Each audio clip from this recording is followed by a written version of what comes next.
كتاب الله وخير الهدي هدى محمد صلى الله عليه وسلم وشر الأمور محدثاتها وكل محدثة بدعة وكل بدعة ضلالة وكل ضلالة في النار. أيبتي ومنا بغانا بفي بتبانا بو batujjukanya ku bikwatagana ku ddiini yaffe y'Obusiraamu, ebyafaayo, ebitaggwaayo, ebyaliwo mu bulamu bw'ekitiibwa Nabbi Muhammad sallallahu alaihi wasallam. Mu byo tukola tusoma ne tujjukanya ku taarikh oba siira oba qasasi oba al-fiqh al-waqi'a oba ebigenda mu maaso. Obulamu bwa Nabbi sallallahu alaihi wasallam ng'amaze okuva e Makka gye yamala emyaka 13 n'awangaalira mu Madiina gye bayitanga Yasriba. Obudde bwatuuka ekiseera ekibuga ekyo ne bakimuwa musamma Madinatu Nabbi, ekituumu ekibuga kya Nabbi. Yazimbamu emizikiti n'akolamu n'ebintu ebirala bingi, naye olw'okubanga yasewuka n'abasajja abaali abayisirivu n'abakyala, baatuuka ekiseera ne batendewalirwa nga baagala okuddako ewaabwe gye baawangaaliranga e Makka. Wadde ebintu ebyali byagenda, naye ekinyegenyege kyabaluma ne babuuza nga beebuuza mpola mpola, tuliddayo ddi ewaffe e Makka? Okuva e Makka okutuuka e Madiina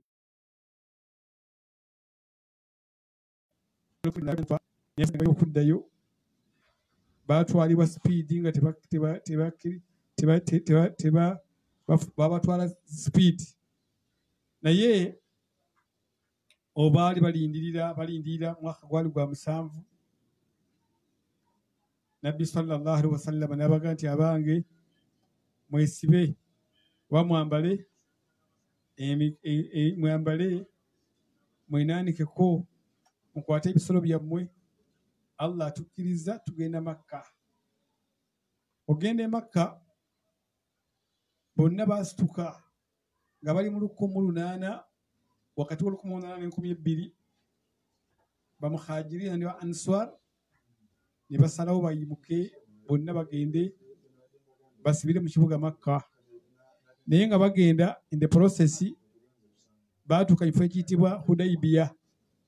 Mu kafo akayitibwa Hudaybiya olwero waliwo omuzikiti. Nabbi yabaga nti abange mwenna mugjeemu munaabe mufune wuzu, awo tuleetera enniya ezigenda mu umura wa hijja. Ne basaala akabbiri n'abanwiriza okakasa nti bagenda bakuta ebisolo byabwe. N'amaze okusaala akabbiri ne bateeta enniya bagyatula ya umura oba ya hajji, ne bagana nawaitu umratan aw rabbaika nawaitu hajji umratan, tumaliridde ogenda okukola ziyaara emikolo egya umura nga tugenda e Makka.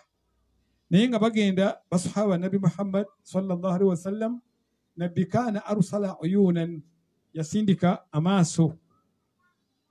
Nabbi yasindikanga, kigambibwa mu byafaayo tiyasindikanga uyunan, bambega bagende bakette emyaka 7 gye bamaze nga tebali Makka. Abantu ba Makka amawulire nga bagudde mu matu, bategeddemu ki mu kujja kwa Nabbi okwetoola Kaaba ey'ekitiibwa. Abantu ba Makka amawulire baali bagategeera Abakuraish, ne basiba ne bassaawo road blocks, ne bassaawo n'ebikwekweta eby'amaanyi nga baga nti okukwata ku Nabbi ne basajja be, nadribuhum, tugenda kubakuba, wanaqtuluhum, tugenda kubatta bonna tubamalewo. Naye oluvannyuma nga byonna bimaze okubeera bwe bityo, Nabbi sallallahu alaihi wasallam yagenda maaso ne basajja okubeera nga babatinatina, bagenda ku lugendo lwali lunene nnyo nga bagenda Madiina. Bannanga okuva e Madiina okutuuka e Makka wala nnyo nnyo, naye nga bali muko bagenda bababulayo kilomita nga 10 n'obutawera. Balansa n'okulengera Makka n'akamwenyumwenyu balansa okubeera nga bakafuna, ne balengera nga waliwo emiziziko road blocks ez'amaanyi ezitabakkiriza nga zaali zikulemberwa Ikrima ibn Abi Jahal, kwaliko Khalid ibn Walid aganasiramuka, kwaliko n'abasajja ayitibwa Safwan ibn Safwa n'Abakuraishi bangi nga bali ku zodi block ez'enjawulo, ekwali emiziziko nga bagaliwe ni Muhammad tayinza kusalawo. Oba oyingira Makka ng'ova Madiina, olwaliro ku tekinologi aliwo, Makka ogirengera mu kilomita 40 oba 30. Lwaki? Olw'ekisaawe ekinene nnyo ekiri mu luggya Abwakabaka bwa Saudi Arabia kye baateekawo, nga Makka omulengera wala kubanga mubeera mu ddunga liri flat, newankubadde nga Makka ali mu nsozi era nga Kaaba eri mu kiwonvu wansi, naye oba osobola okulengera enjuyi n'abatuuze b'omu Makka. Basahaba nga bansi okugirengera beesunga, baafuna amawulire nti gye tunalaga emiziziko n'emizingo n'okulwanagana, abasajja bateeseteese okubeera nga bagenda kubatta. Era ekyaddirira Nabbi yasiiba konvoyi ye n'abaga abasahaba nti abaye musooke mulindeko, amweyege tufunye si malungi, n'asibira mu kafo ke baayita Hudaybiya. Akafo Hudaybiya tekali kateeketeeke mu pulaani, naye baakasibiramu nga temuli mazzi, kali mu kiwonvu, kali mu ddungu, tewali kiri awo kya gundi, ne bakampinga awo bamale okukebera e Makka gye bagenda kyekiriyo. Nabbi amangu ago yasindika omubaka Rasul ayitibwa Uthman ibn Affan, n'amugamba nti genda mu basajja b'e Makka g'obasobola, oyo genda abo bagambe tuzze kukola umura, kwetoola Kaaba na kulambula na kudduka Safa ne Marwa, tusaleko envi, tusale ebisolo byaffe tubiryeko nammwe, thumma narji ila al-Madina, tudde e Madiina. Abasajja baakyulira ab'e Makka kyekireeta Nabbi kujja ku umura, baamala ne Usmani ennaku 3 ezitaali nteeketeeke.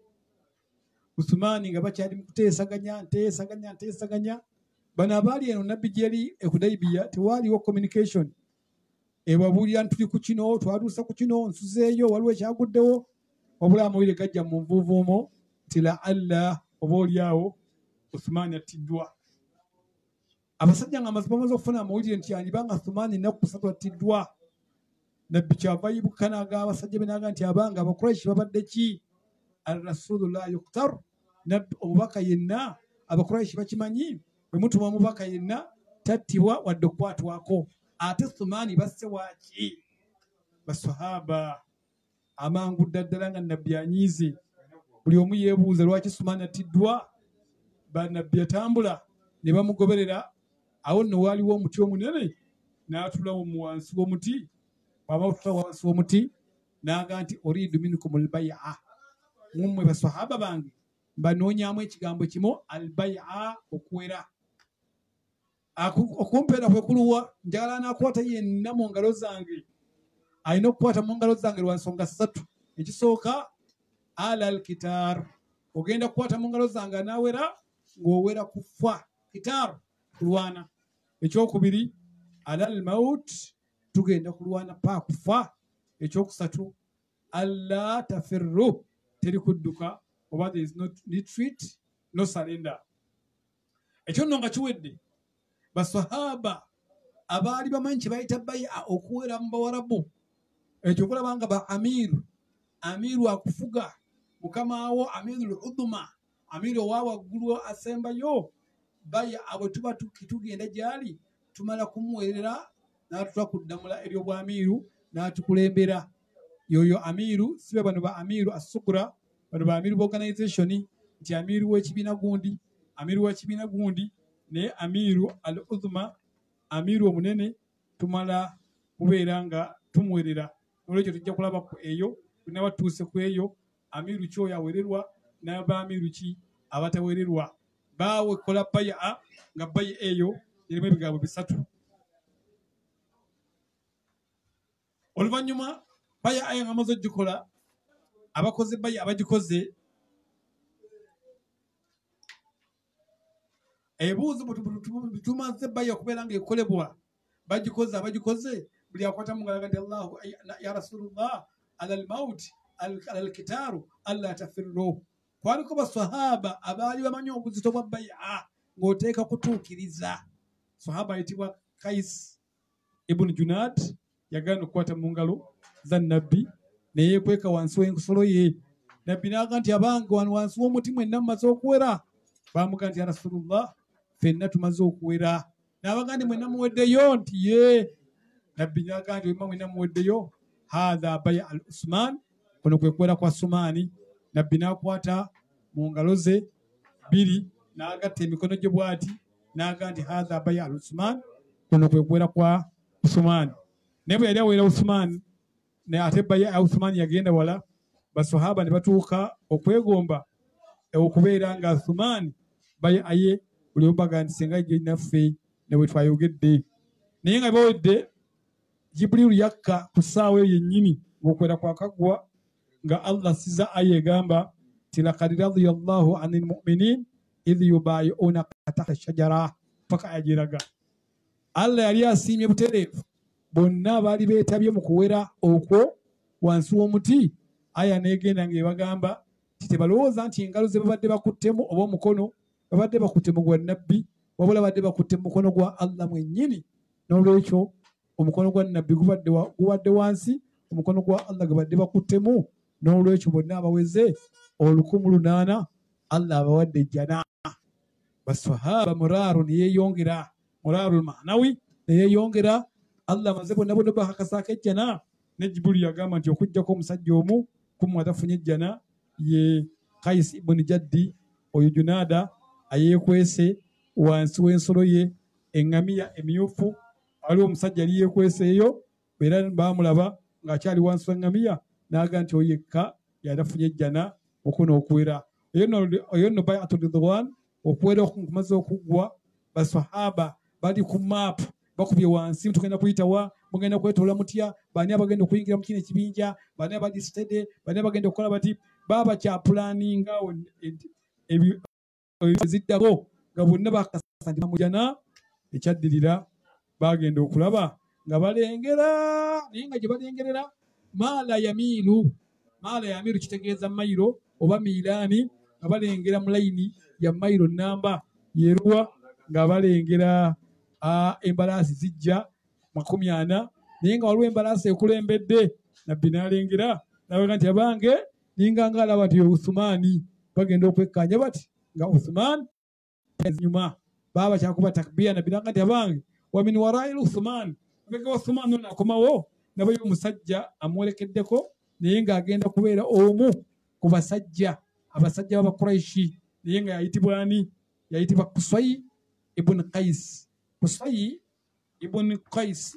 Kusay bwe yajjanga Nabbi n'aga nti Kusay nga wazze bano abawala balabika tebagenda kulwana. Kusay bino ebintu bye Kusay ye mwogezi ate era yabeera mu ndagaano ez'Abakuraishi. Kyandiba nga kyakuteesa wa min wara'i Uthman, abega wa Uthmani ne wajjawo Kusay.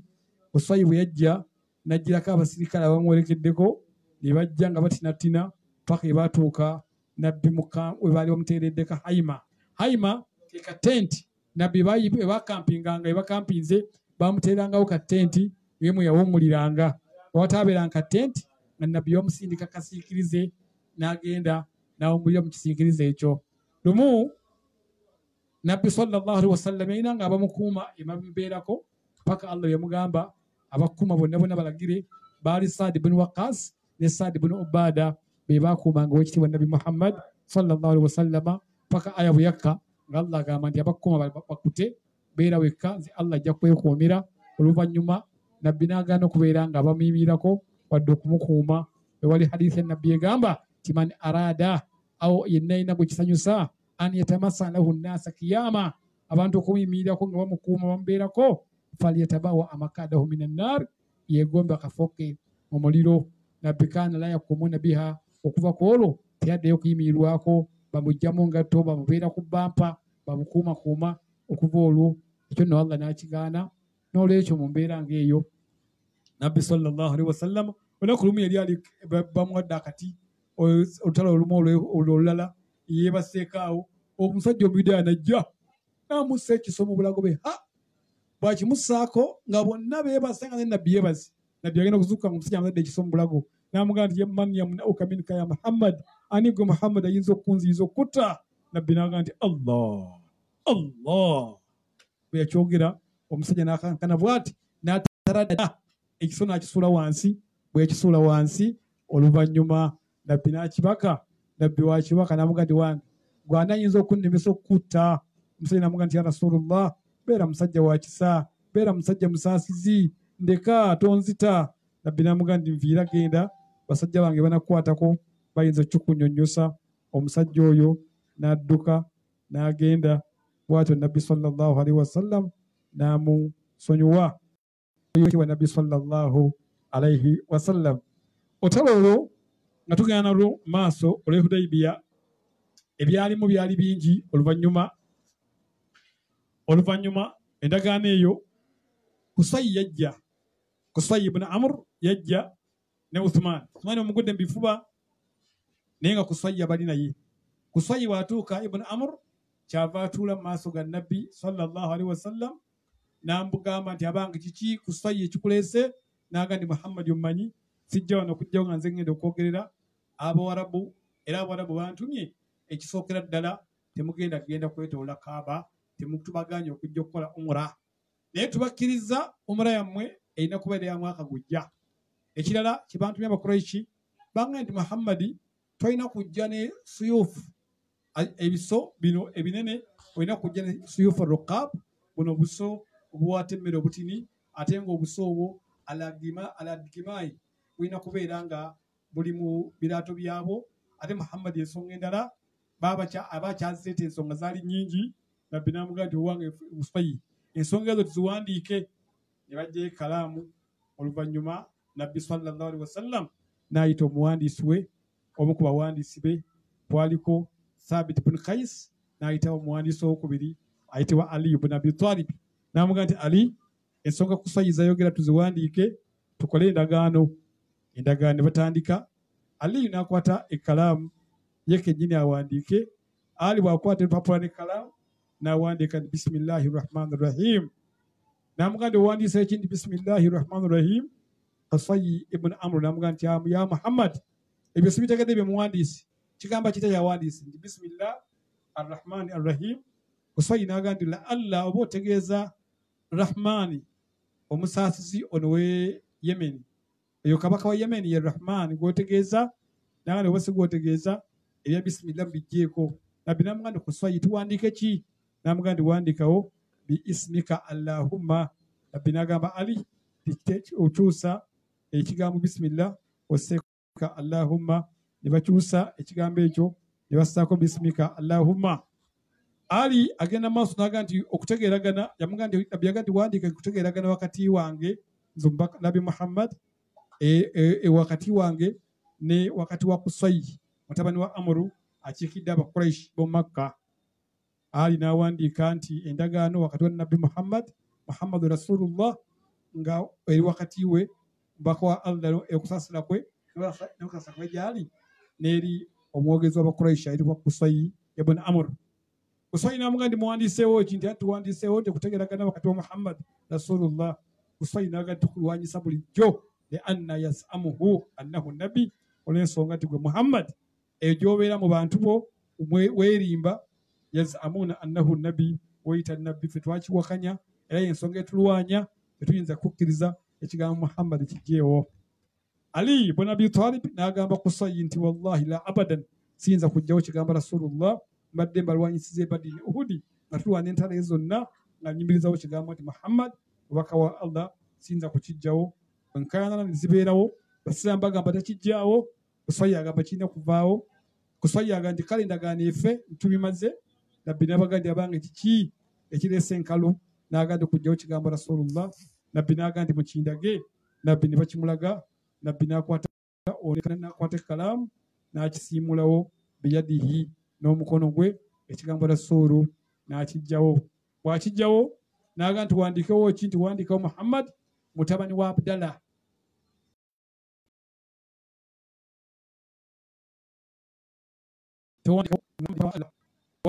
Muhammad mutabani wa Abdallah. Oluvannyuma nabbi ne bawandiika Muhammad ekigambo ekigamba nti Muhammad okkirizibwa okukola n'endagaano n'ebika ebyali bisigadde by'oba oyagadde, naffe tulina okukola endagaano n'omukago n'ebika byonna twagadde. Baba ne Huzaama ne baba ne Abubakar, nabbi nalondawo ekika kya baba ne Abubakar ne Huzaama n'akola nabo endagaano, ebika ebyali ne bikola endagaano n'Abakuraishi ey'okubeera nga tontabaalanga oba tujja kuyambagana. Oluvannyuma n'amugamba nti ya Rasulullah Muhammad nsonga endala omuntu yenna bw'asiraamuka mu ffe ng'avudde eno gye tuli nayingira obusiraamu n'ayagala omuntu oyo ate abuveemu adde gye tuli, oyo Muhammad tamukwatako abeera wa ddembe. Nabbi n'akikkiriza kinna n'alutadda sigenda mumukwatako nti mubonereza nyamubawanga mirembe era akkirizibwa. Ne bamugamba ne Muhammad omuntu yenna anaasiraamuka nayingira obusiraamu ng'ava eno waffe olina omutuddiza tumubonereze. Ekyo kyo nabbi n'akikkiriza. Bingi ebyali binyigiriza abasiraamu basahaba bamugamba nti ya Rasulullah lwaki obikkiriza? Nabbi nga baga nti ilba'u mukuma musirike nze bwe nti bwe nzikiriza bireke byonna babikole nga babaagala. Baba bakyali mu ndagaano bakyawandiika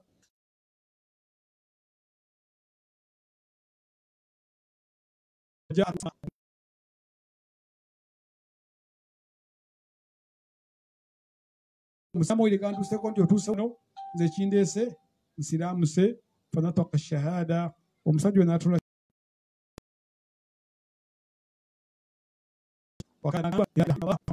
bw'amala okukkiriza obusiraamu ng'asiraamuse Junda asiraamuse, nabbi n'akkiriza obusiraamu bwe n'amulisiivinga.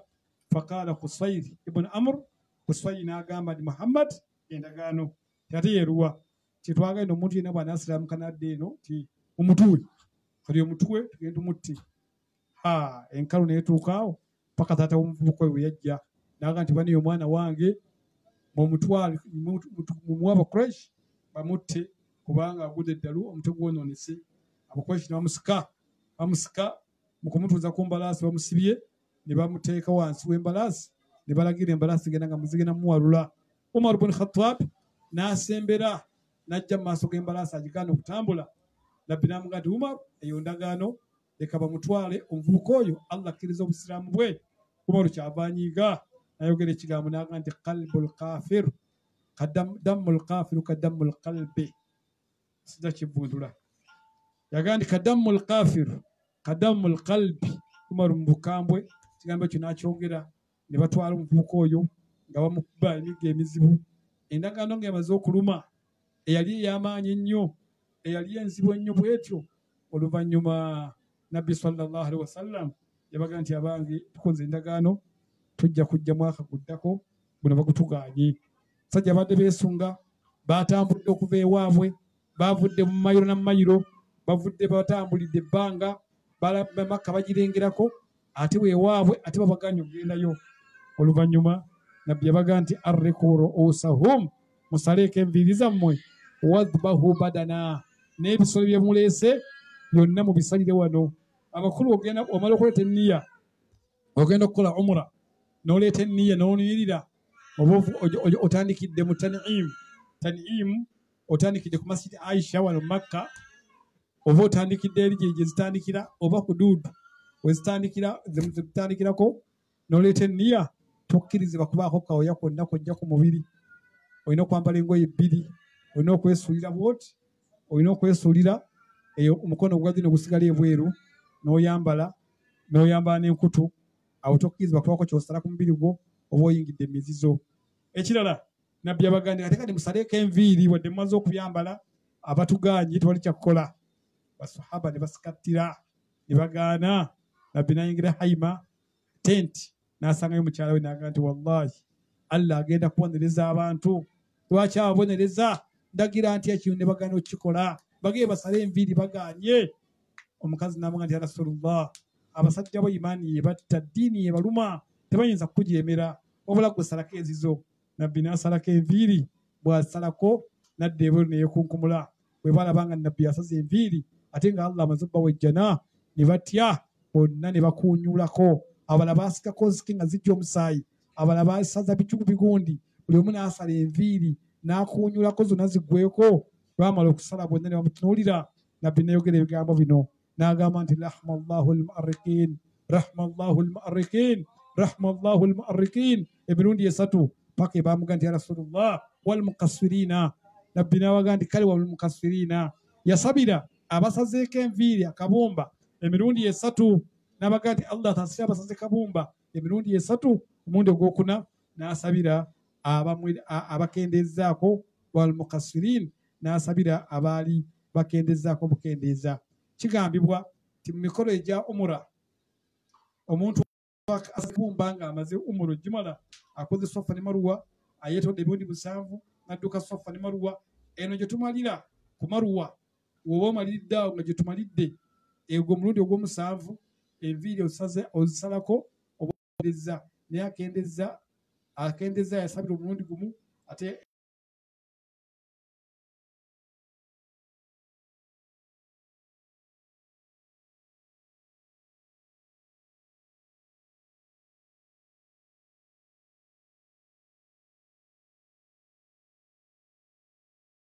minhu kulla azmin, tulira embeera empitiriddeko ne Falawo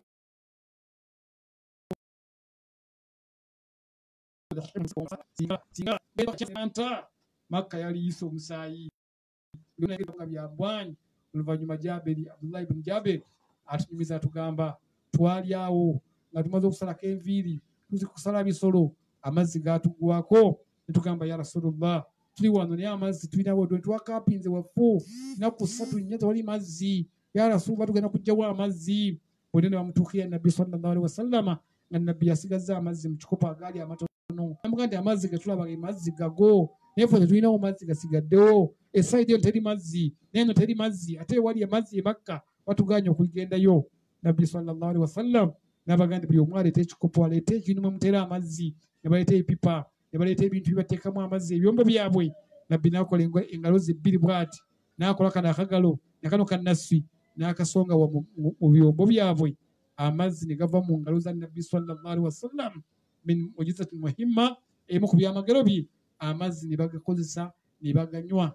Abdullah ibn Jabir yali amaze okuziba amaaso akaddiye, tuli mulaba bwe yali anyumiza battabi ng'ali mu darasa, yabagamba nti abange singa si kuziba maaso n'ali batutte Hudaybiya, amazzi Nabbi we yateeka bw'ati engalo ze ne muva amazzi, n'abaga nti amazzi twali abasajja 1,800 naye amazzi gaatumala, twaganywa ne tugasiba ne ku nsolo zaffe, ne twetikka amazzi ne tuganaaba, ate ganyonyogwa malungi nnyo. N'aga nti bakuba abasajja 10,000 ffenna gaali tumaze, kubanga gava mu ngalo za Nabbi, gaakulukuta ne gakola n'emikutu oba n'emikoka mu Hudaybiya, ng'amazzi gava mu ngalo za Nabbi Muhammad sallallahu alaihi wasallam. Oluvannyuma ebyo nno byonna bwe bityo byatambula nga bwe byatambula. Oluvannyuma babagaana omwaka ogwo, era basahaba baddayo.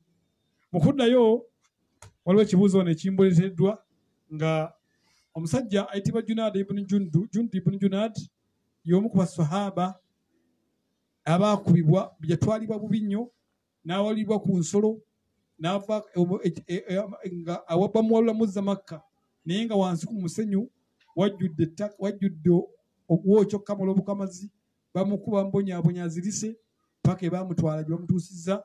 Fakaana magashata alayya, n'abanga takyategeera kigenda mu maaso. Bano abaamutwala bo ne bawummulamu, balye banywe bakole bawummulemuko. Bwe baawummula oneeringa afuuse omulambo, sahaba n'ayimuka mukampolampola n'abaka ebiso byabwe, n'atta 2 bamulo batta abali bamutwala, n'agamba nti okuva leero hadha dawlatul Islam, nkozeewo state nga ya Busiraamu. N'ateeka emisanvu wakati awo, n'aga nti Nabbi takyanjagala Madiina, n'abandi bakyanjagala Makka, nange nkozeewo dawlatul Islam. Oyo no yatandikirawo ddala okuteekawo dawula y'Obusiraamu yo kennyini. Abaasiraamu kanga buva Makka badduka okugenda e Madiina, baatuukanga ewa oyo Junaad ibn Junda ne batuula awo, ne bagamba kyali kyakukola. Nabbi tajja tukkiriza tulisiivinga ali mu ndagaano, aye nabo tujja babeeramu. Ne bakolawo kaddawula kaabwe paka ebaawera abasajja nga 120, abana okubeera nga bayiikiriza emaali y'abantu eyitaawo naki paka Abakuraishi bwe baawulira nka road block k'abasajja bano ke baateekawo, resistance k'amaanyi ne batuma omubaka e Madiina timugende mugambe nabbi bano bonna balisiivinga abantu be abasiraamu se tumukkiriza kuba akabadibuloo kano katukosa nnyo oluvannyuma nabbi sallallahu alaihi wasallama fa arsalna ala atharihim n'atuma Ali n'abasajja 40 bagende mu buufu bwe bakoze state y'obusiraamu basinkane Junaada bamugambe ne banne bajje beegatte ku wekitiibwa nabbi Muhammad sallallahu alaihi wasallama agonno nabo ne bajja ne beegatta ku basiraamu abaali e Madiina ne babaaniriza fa ahsana islaamuhu ne batandika okulongoosa obusiraamu bwabwe ne batandika okusiiba n'okukola emirimu n'okwongera okusoma ku busiraamu bwabwe obufunze nga zizzaako nnyo okufunza ebyali e Hudaybiya bwe bityo eyo ne gye bayita husulu Hudaybiya oba the tweet endagaano eyali e Hudaybiya olwekyo katukomekaawo alina kyambuuza kimbuuze subhanaka allahumma bihamdika washhadu an la ilaha illa anta astaghfiruka wa atubu ilaik assalamu alaikum warahmatullahi wabarakatuh ekibuuzo bambuuziza wano ekibuuzo kyawukanyeko ku musomo kye bayita Laylatul Qadri Laylatul Qadri lwaki kimbuuziddwa olw'ensonga tuli mu mwezi ogw'ekitiibwa omwezi ogwa Ramadan Basiruganda kino temukibuutwala nga kyakusaaga tuli mwezi gwa Ramadan ennaku zitambudde naye mukama wange ekibuuzo kyambuuzizza ekya Laylatul Qadri ekyo ekya Laylatul Qadri kyekiruwa Laylatul Qadri kiro kyatumwa Qadiri nga kiriko lwaki bakituma Qadiri naye nga sinaba kireeta Allah yagamba inna anzalnahu fi Laylatul Qadr yassa Qur'ani eno yonna mu kiro kimu nga kya Laylatul Qadri wama adraka ani anabamanyisa ma Laylatul Qadr ekiro kye bayita ekya Qadiri Laylatul Qadri khayrun min alf shahri Laylatul Qadri ezitowa ebiro 100 ezitowa alf shahri emyezi 10 Qadri kyeki Qadri ekisookera ddala kyekiro ekijjudde bino wammanga wansi ekisookera ddala ekiro Allah mwagerera ebigenda okubeerawo omwaka gwonna ate Qadri kitegeeza kankiwa amakulu gali amakulu 7 ngenda kuwaako amakulu 3 ku kigambo Qadri Laylatul Qadri mu umma ya Nabi Muhammad sallallahu alaihi wasallam fenna tukyesungo kifuna era Allah gwaba akiwadde n'akifuna afuna ibada za myaka 83 y'emyezi 10 n'olwekyo olw'ekiro ekyo obunene bwakyo kiriko ebintu 3 ekisooka ekigambo Qadri Allah bw'aba akyogera agamba Layla kiro al-Qadri Qadri kitegeeza ki abamanyi abasooka bagamba ekigambo Qadri kitegeeza kitiibwa lwaki kya kitiibwa ekiro kubanga kiri mwezi gwa kitiibwa lwaki kya kitiibwa kiri bunnaku 10 ez'ekitiibwa lwaki kya kitiibwa kubanga ekiro kubanga kya kitiibwa tanazzalul malaikatu waruhu fiha ne malaika Jibrilu ey'ekitiibwa eba mu kiro ekyo lwaki ekiro kya kitiibwa kyakka mu umma ey'ekitiibwa lwaki kya kitiibwa kiri ku nabbi w'ekitiibwa mwezi ogw'ekitiibwa era nga kyakka mu umma esinga mu umma yonna ekigambo Qadri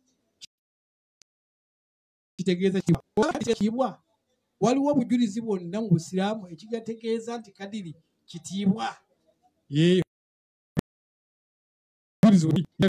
mu Qur'ani yagamba ku kigambo Qadri yagamba nti wama qadarullaha qadrihi abantu tebategeera kitiibwa kya Allah wama qadarullah haqqa qadri ekigambo Qadri awo kyajja nga kitiibwa wakala baadhi al-mufassirun abamu abavunduzi ba Qur'ani baba bavula ekigambo Qadri bagamba ekigambo Qadri kitegeeza al-dayk bufunda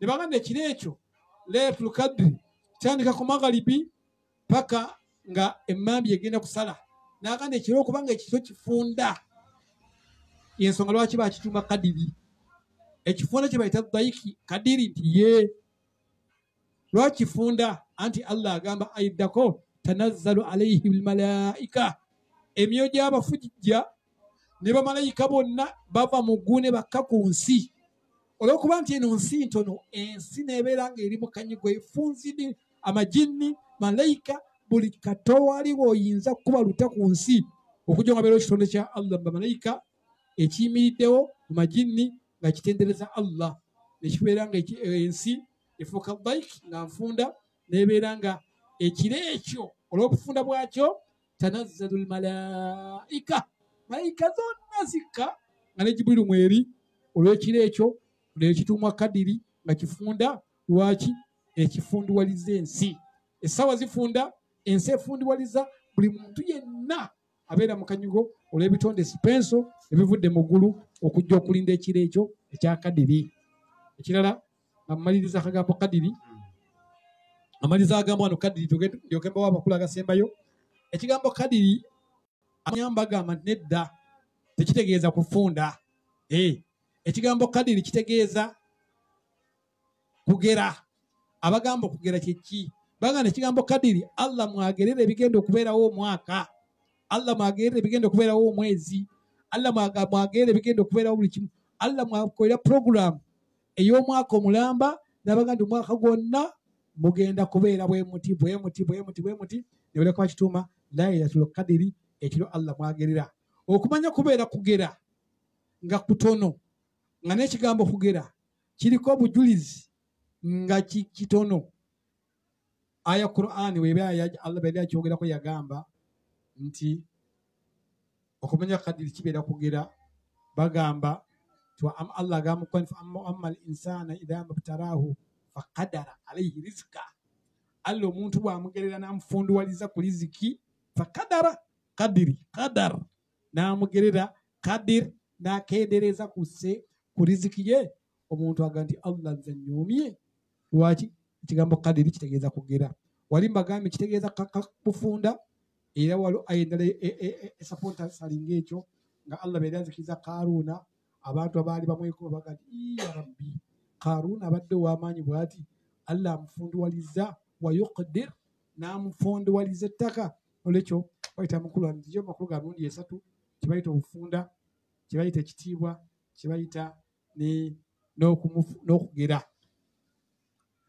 kyogamba kakati seeka weebale nnyo okusomesa Laylatul Qadri ekisookera ddala ekiro kino bwe baalinga bakyogerako ebiseera ebisinga obungi baatugambanga eddaffe gye twawangaalira nti mumudire buddizi muteeke kaamulali ebweru mujja kulaba ekimyansi eky'amaanyi nga kijja okuva mu ggulu kati oli awuliriza ategeera atya nti kino kiro kya Laylatul Qadri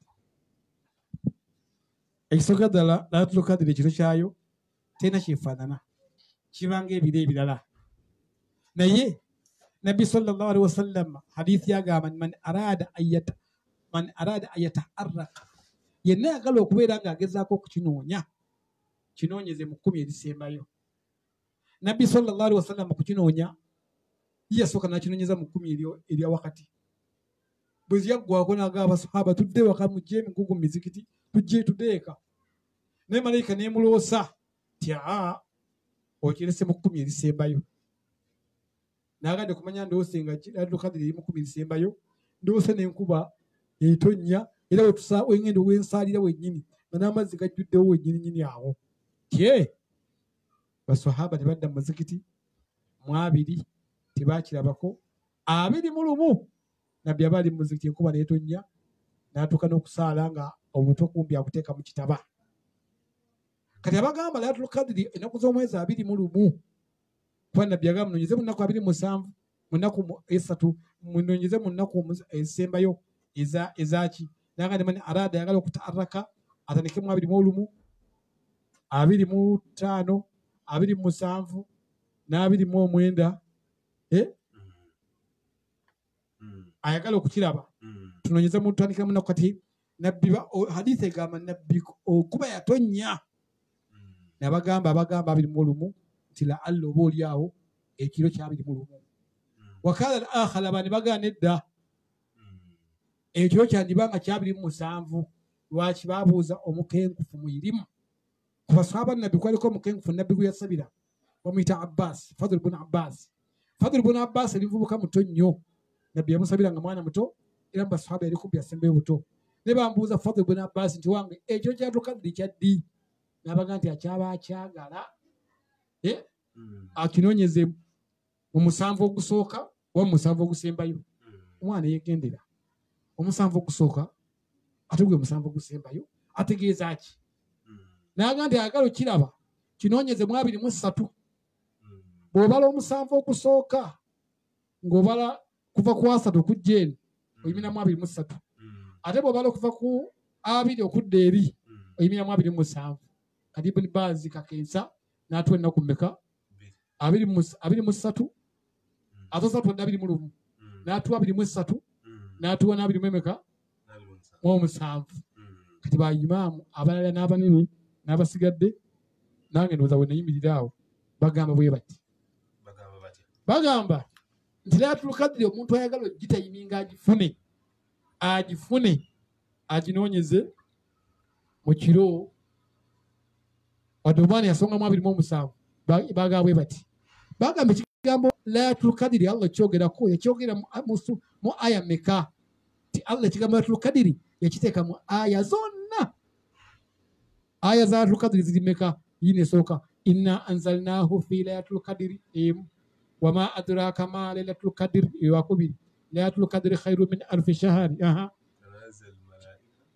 tanazzalu malaika wa ruhu fiha ekigambo Laylatul Qadri Allah yakiddamu emirundi emeka emirundi 3 mu aya meka mu aya 3 aya ezo zirina ennyukuta meka ti buli aya erina ennyukuta 9 ne baga nti 9 emirundi 3 ziba meka nga bonna bagamba 27 9 emirundi 3 27 fenna bayimamu Ibn Qayyim al-Jawzi bonna baga nti aba 27 waliwo ekyama kivula ng'otuuka e Makka ate mu 27 kiyitirira abakulu bonna abali ku bitanda abeewalula babitwala ku Kaaba n'abapulezidenti bonna aba buli nsi batayiminga kya 27 babaga la Allah wino yenna asibiraawo oba oliawo Laylatul Qadri eriawo tusaba Allah beringa agitusanzaawo.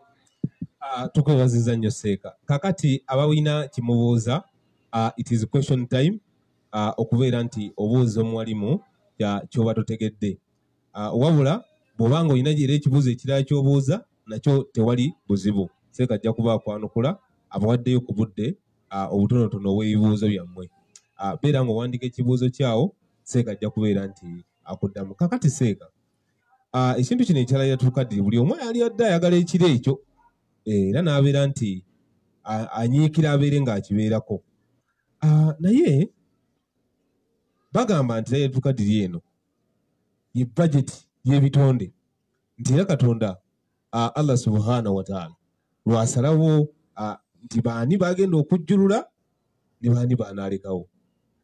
Kisoboka okuba nti ne COVID-19 ono yali mu budget yeyo. Naam, kituufu.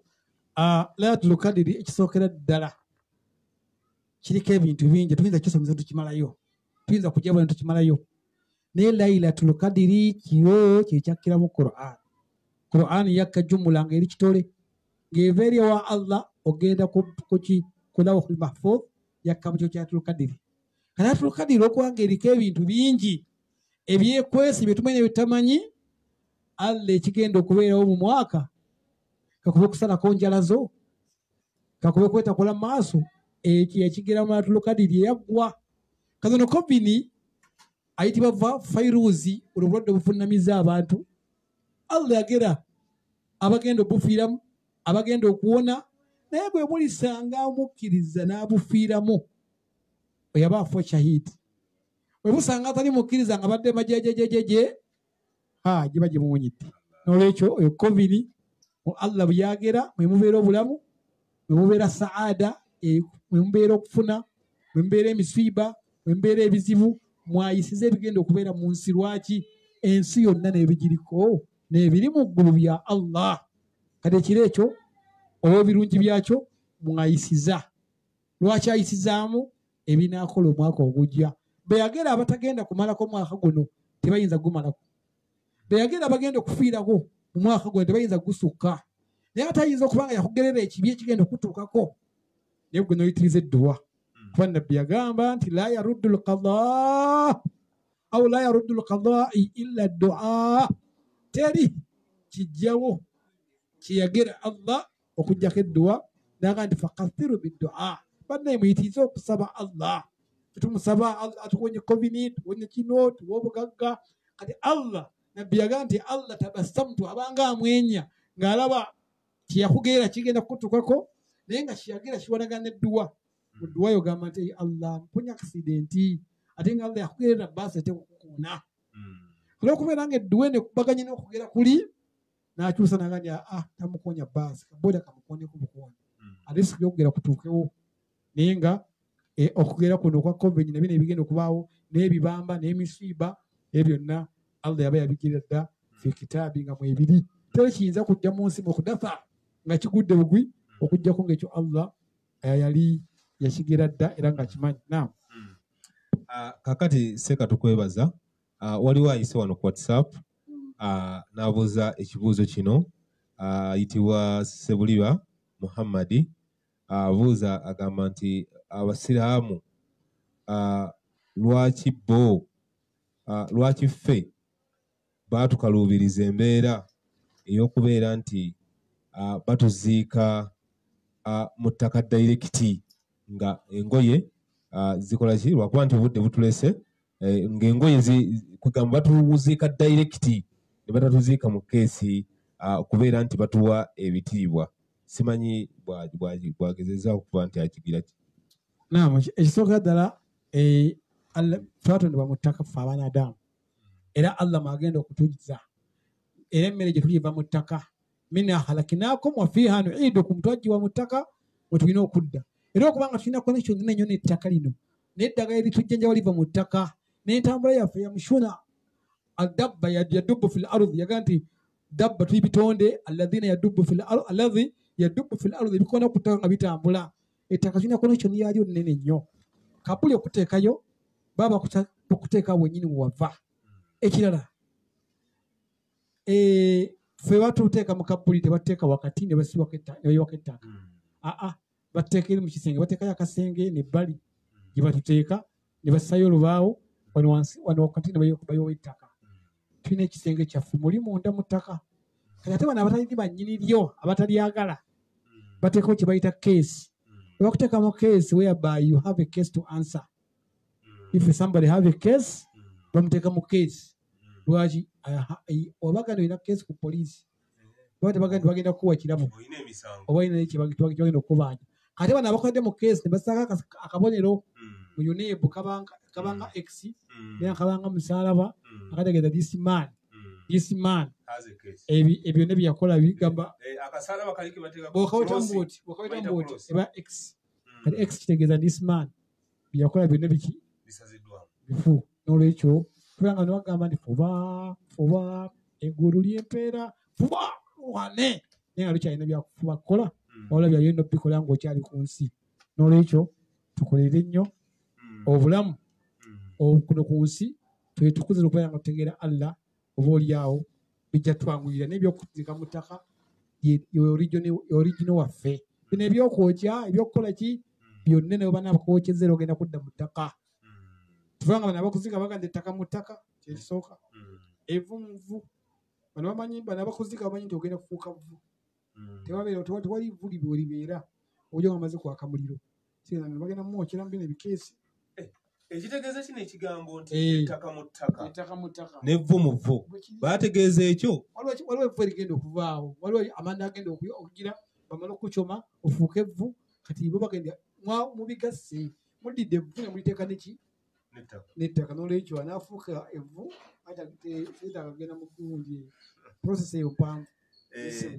Tulina muganda waffe bamuyita Habibu Platinums ali South Africa ali mu kulaba kwali live.